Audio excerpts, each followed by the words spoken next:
Comment construire une révélation dans son histoire? C'est le sujet de la vidéo du jour. Mais avant de commencer, j'en profite pour vous souhaiter une excellente année 2023, pleine de réussite et de beaux projets d'écriture. Sachez qu'on va redémarrer l'année avec un nouveau format de vidéo finalement, parce que je vais exposer comme d'habitude des règles narratives, mais je vais ajouter un article pour illustrer cette vidéo. Donc l'article va vraiment vous montrer l'application concrète des règles, puisque je me suis rendu compte que la plupart des gens, s'ils comprenaient les règles, avaient beaucoup de mal à les appliquer.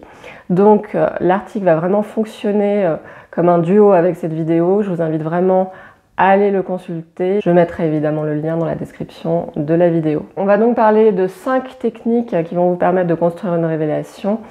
La première technique, c'est le choix de la nature de la révélation. J'en profite pour faire une petite parenthèse. On me demande souvent ce que c'est une technique narrative, mais en fait une technique narrative, c'est un choix qu'on va opérer et dont on va dérouler toutes les conséquences dans l'histoire. Sachant qu'une erreur très fréquente, c'est justement de ne pas développer les conséquences d'un choix narratif donné. C'est une erreur très fréquente que je constate dans les manuscrits et je vous invite vraiment à vous pencher sur ce point précis quand vous retravaillez votre manuscrit. Donc j'y reviens, la première technique, c'est donc de bien choisir sa révélation. Quand on veut construire une révélation d'envergure, il faut vraiment se creuser la cervelle pour essayer d'imaginer une information, une caractéristique, une donnée, bref, qui va surprendre le lecteur ou le spectateur.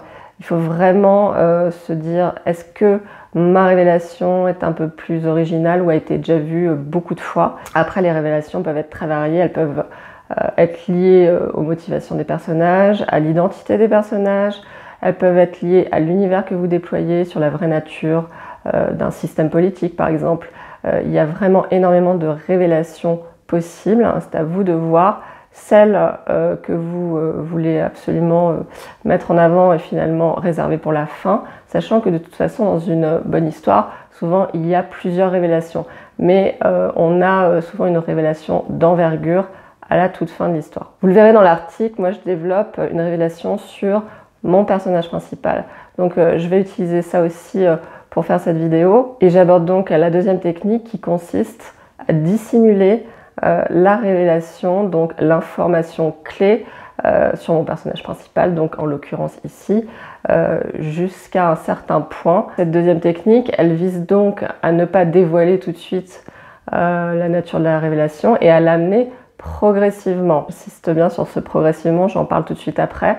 Mais donc il faut vraiment essayer de tout faire pour dissimuler la révélation. Pour dissimuler cette révélation, en fait c'est assez simple, il faut vraiment éviter d'écrire des scènes qui vont permettre à cette révélation d'affleurer. J'en viens à la troisième technique, qui est une des techniques les plus importantes, qui est la distillation d'informations.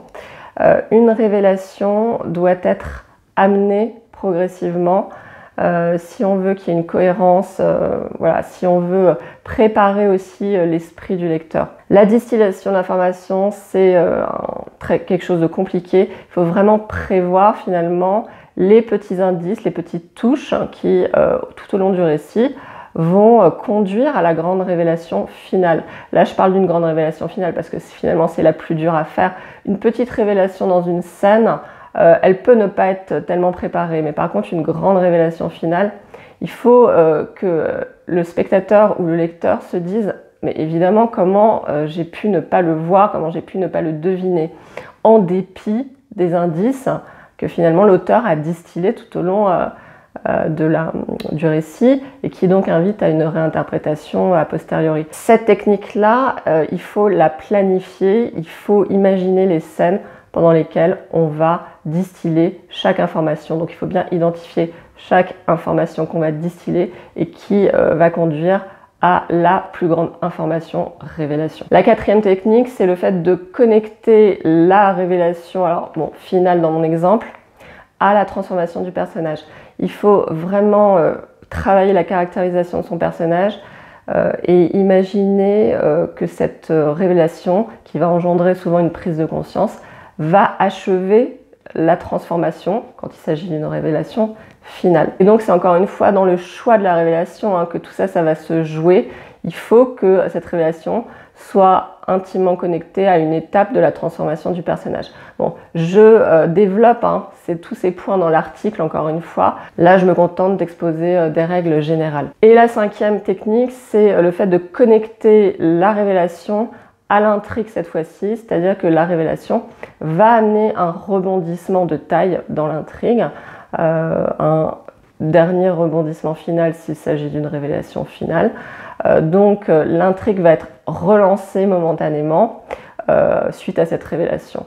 Donc ça c'est pareil, c'est un choix qui doit s'opérer. La nature de la révélation, elle doit forcément modifier l'intrigue, modifier les décisions du personnage principal, etc. Donc pareil, je développe concrètement un exemple dans l'article lié à cette vidéo. Voilà pour les 5 techniques. Si déjà vous apprenez à les connaître et si vous vous entraînez à les mettre en œuvre, je peux vous assurer que vous allez considérablement enrichir votre récit et créer plus de moments palpitants, de moments qui vont accrocher vos lecteurs ou vos spectateurs. Je vous invite maintenant à lire l'article qui est sous cette vidéo et je vous dis à très bientôt pour de nouvelles aventures éditoriales.